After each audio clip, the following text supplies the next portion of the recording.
राना सलाउल्लाह ने वजीर आला पंजाब को चीफ मिनिस्टर हाउस में सीज करने की धमकी दे दी है। बोले कि इससे प्रोटोकॉल वापस ले लिया जाएगा और गवर्नर नए चीफ मिनिस्टर की वोटिंग के लिए नोटिफिकेशन जारी करेंगे। जवाब में फयाजुल हसन चौहान ने कहा कि राना सना को कत्ल और कब्जों से फुर्सत मिले तो आइन भी पढ़ ले, इजलास जारी हो तो गवर्नर एतमाद के वोट के लिए इजलास का नहीं कह सकता। गवर्नर जो है वो इजलास बुला सकता है। मैं कहूँगा कि खुदा का वास्ता है अपनी मूँछों को ताव देने और बड़के मारने और कत्ल करने और कब्जे करने के अलावा कोई कानून भी पढ़ लिया करो, कोई आइन भी पढ़ लिया करो। गवर्नर जो है वो नोटिफाई करेंगे नेक्स्ट चीफ मिनिस्टर के इलेक्शन के लिए।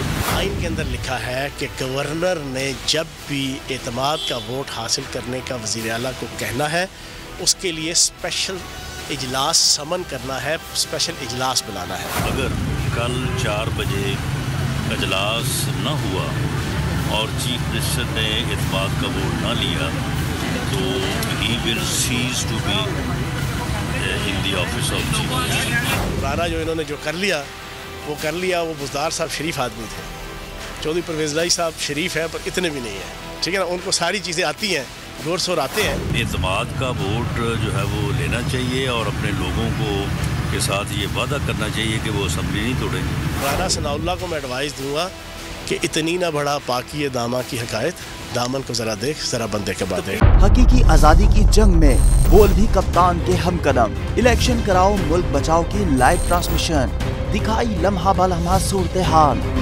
रील और रेटिंग में भी बोल न्यूज रहा नंबर 1। सब्सक्राइब करें और बेल दबाएं ताकि कोई खबर रह न जाए।